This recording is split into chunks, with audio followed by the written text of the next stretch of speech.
अस्सलाम वालेकुम। आज मैं आपको बताने जा रहा हूँ कि कैसे एक सिंपल टेक्स्ट को यूज़ करते हुए आप 3D लोगो 3D एम्बलम लोगो जो है वो क्रिएट कर सकते हैं। चलते हैं। ये मैंने टेक्स्ट ले लिया है। आप अपनी मर्ज़ी से जो भी लोगो बनाना चाह रहे हैं उसका टेक्स्ट लिखें और उसे सही तरह से एडजस्ट कर लें। और एडजस्ट करने के बाद आपने उस टेक्स्ट को आर्टबोर्ड के सेंटर में कर लेना है। थोड़ा सा इसे एडजस्ट कर लेते हैं। एडजस्ट करने के बाद आपने क्या करना है कि ऑब्जेक्ट के मेन्यू में जाना है और इधर डिस्टॉर्ट पे जाना है और मेक विद रैप। इधर से आप मुख्तलिफ़ किस्म के से स्टाइल दे सकते हैं।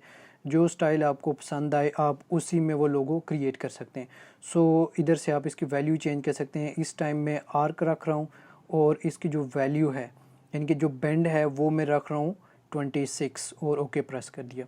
ओके प्रेस करने के बाद आपने ये इस वाली फ्री ट्रांसफॉर्म टूल पे जाना है और जो थर्ड पे आ रहा है उस पर क्लिक कर लेना है। क्लिक करने के बाद आपने जब ये आपके पास ये शेप आएगी तो आपने इसे क्लिक करना है और क्लिक करके ऊपर की तरफ ड्रैग करना है। थोड़ा सा इसे एडजस्ट कर लेते हैं। इधर एडजस्ट करने के बाद आपने जस्ट सिंपली इसे एक्सपेंड कर देना है। तो एक्सपेंड करने के लिए आप एडिट के ऑब्जेक्ट के मेन्यू में जाएं और एक्सपेंड पे क्लिक करें और ओके कर दें। इसके बाद आपने इसका कलर चेंज कर लेना है। इसे वाइट रख देते हैं और इसकी एक कॉपी क्रिएट कर लेते हैं। एडिट में जाएं, कॉपी, फिर एडिट में जाके पेस्ट इन प्लेस और इसका कलर अब फिर से ब्लैक कर देते हैं। ब्लैक कलर करने के बाद हम इसको बैक पे राइट क्लिक करके आपने सेंड टू बैक कर लेना है। उसके बाद हमने इसको ऑफसेट देना है। तो ऑफसेट के लिए ऑब्जेक्ट के मेन्यू में उसके बाद पाथ और ऑफसेट पाथ इधर से प्रीव्यू को आपने लाजमी ऑन कर लेना ताकि हमें नज़र आता रहे कि हमने इसकी वैल्यू कितनी रखनी है। 6 मेरे ख्याल से 6 आई थिंक बेस्ट रहेगी। 6 रख के उसके बाद आपने इसे ओके प्रेस कर देना है।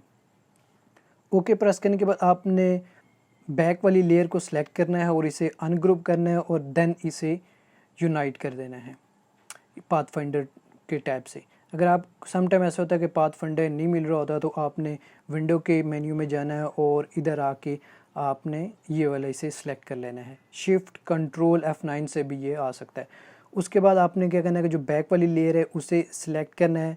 सिलेक्ट करने के बाद आपने इसकी एक कॉपी ले लेनी है और इसे थोड़ा सा इसका साइज़ कम कर देते हैं।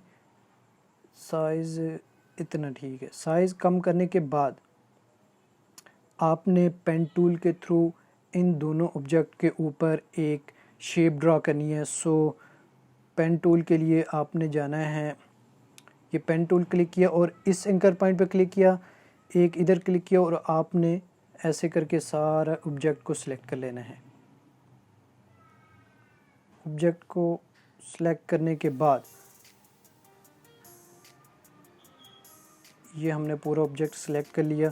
देन आपने क्या करना है कि इस वाली लेयर को देन उसके जो हमने कॉपी ली थी वो वाली लेयर और सबसे जो बैक वाली लेयर थी इन सब को क्लिक करके और आपने यूनाइट कर देना है। यूनाइट करने के बाद आपने इसे फिर से सेंड टू बैक कर देना है। राइट क्लिक करके अरेंज में गए और सेंड टू बैक। अब इसकी एक कॉपी लेनी है क्योंकि हमने इसे कोई कलर डिफरेंट देना है।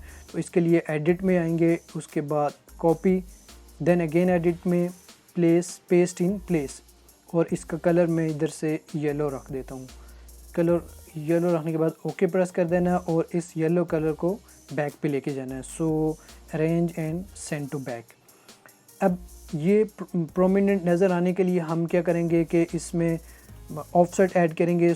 ऑफसेट जो है इसका थोड़ा सा प्रीव्यू ऑन कर लेते हैं और ऑफसेट इसका मे बी अराउंड 6 to 7 आप रख सकते हैं।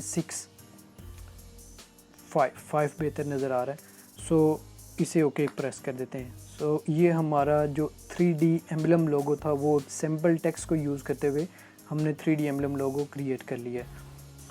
अगर आपको मेरी ये वीडियो पसंद आई हो तो मज़ीद ऐसी वीडियो देखने के लिए लाइक, शेयर और कमेंट कर दें ताकि और बेल नोटिफिकेशन लाजमी ऑन करें क्योंकि मेरी आने वाली हर वीडियो आप तक पहुंच सके।